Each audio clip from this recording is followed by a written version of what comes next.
Hey, welcome to my channel. My name is Veronica and I'm an ISTP. So today I wanted to talk a little bit about being friends with ISTPs. So I think this is something that shouldn't be too difficult. And I can only speak for myself really in this, but I know that I really do like people a lot. But I also do have a very stoic exterior. I don't come off as extremely friendly all of the time. But that stoic exterior is in no way an indication that I dislike you or that I'm judging you. I just take a while to warm up to people. And when I say a while, I mean anywhere from like a day to over a year. But the amount of time it takes me to warm up to someone in no way correlates to how I view the value of that friendship. I've actually known a lot of people where it's taken me a really long time to get used to them and to be able to really talk with them well, but they ended up being like really valuable friendships for me. So if you are feeling like discouraged or like you don't know if an ISTP likes you at all, I wouldn't be too discouraged in the sense that they probably don't dislike you.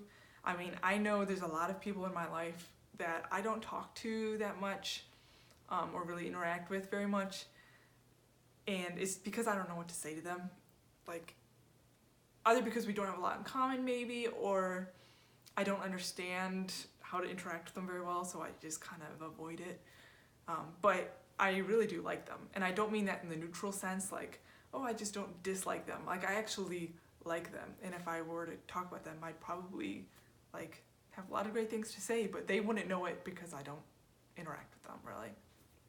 So that being said, there are a few things that I've noticed like repeated throughout my life that have really turned me off.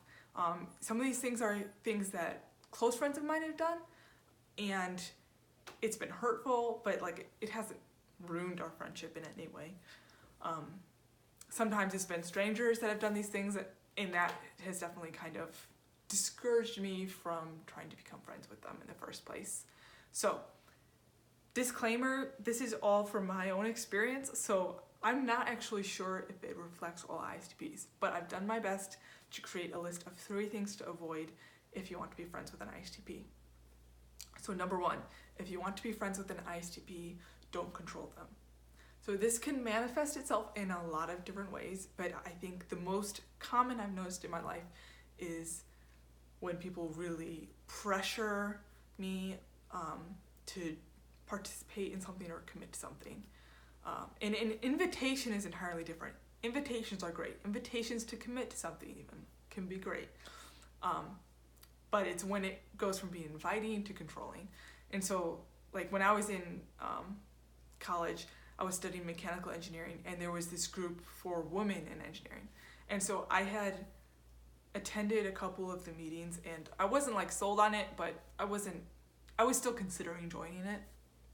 And then one day, one of my professors came up to me, and she kind of went on this long rant, pretty much telling me that I needed to join this woman in engineering thing because I was a woman, and that's just what was best for me, and that was what was best for women in engineering. And so that was probably the main reason why I firmly decided not to join the group. And it sounds really petty, I know, but it wasn't really out of spirit of trying to be rebellious. It was really, one, because she seemed to think that simply because I was a woman that was how I wanted to spend all my time. Like, there's a lot more to me than the fact that I'm a woman. Like, there's things I actually like doing, and I might actually like spending my time doing the things I like doing, you know? So I think I was kind of annoyed that she thought that the fact that I was a woman should control all of the decisions I'm making. But also the fact that she was so kind of overbearing and controlling when I hadn't even joined the group yet. I guess it kind of just made me doubt, or it just made me think that, okay, if I join this group, I'm gonna have to be controlled by her. And maybe that wasn't the case, but that was my read on it. So number 2, if you want to be friends with an ISTP, don't be too rigid. So one example of this is don't be too rigid in your schedule. Like, don't always just fit the ISTP into your really like schedule. So the ISTP assumes that if you genuinely like them and you want to spend time with them, that you're willing to maybe rearrange your schedule sometimes, or be kind of flexible with your schedule in order to see them. Obviously, we understand that people have commitments and that you can't just be flexible all the time. But if you can never be flexible, it's a little bit insulting. And I think that's because the ISTP is a very flexible person, and when they genuinely like someone, they are willing to like be flexible. And so if you always have a start and end time to your hangouts or something like that, they're just going to assume that your heart's really not in it. Another way to avoid being too rigid is don't be so set in your ways that you can't even listen to reason. So ISTPs value reason, they value accuracy, and they value logic. So if you're going to be friends with them, the reality is at some point they're going to correct you on something, or they're going to challenge the way you do something, the way you think about something.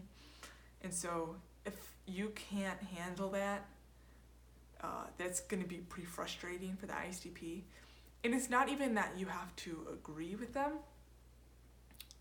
It's just that you have to be able to have a thoughtful conversation about it and have ideas and listen to ideas.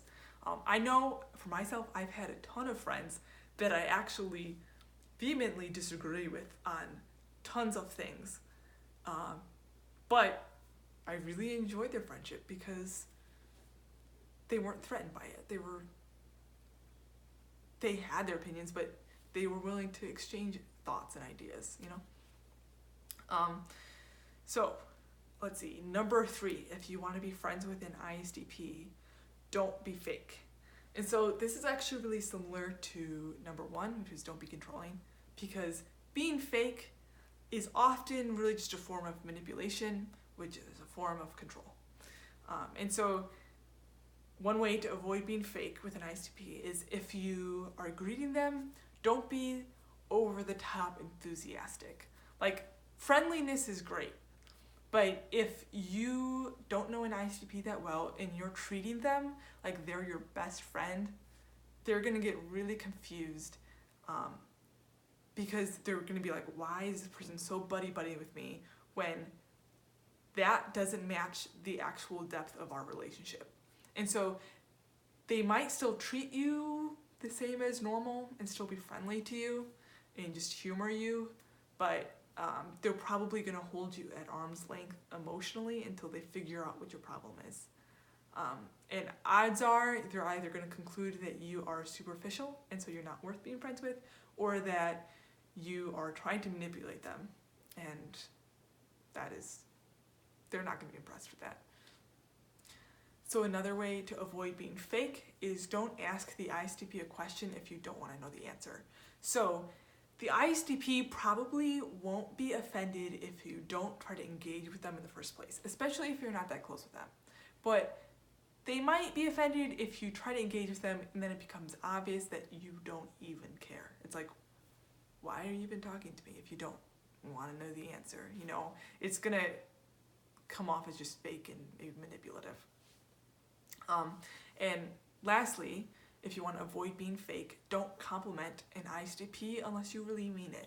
So if the ISTP has reason to believe that you're just trying to be nice, or you're just trying to smooth over a situation, or you're just trying to like make yourself seem nice or win them over, they're not going to be impressed. So even if you think that your motivations are great, if your motivation is anything other than to simply genuinely express your admiration for the ISTP about something, they won't be impressed by that. So yeah, those are my 3 rules I came up with. Don't be controlling, don't be too rigid, and don't be fake. Again, if you do these things, it's not the end of the world, but stop doing them because that will really help your friendship. So yeah, let me know what you think. Let me know if you think there's something else that should be on the list that I missed. And otherwise, thank you for listening to this.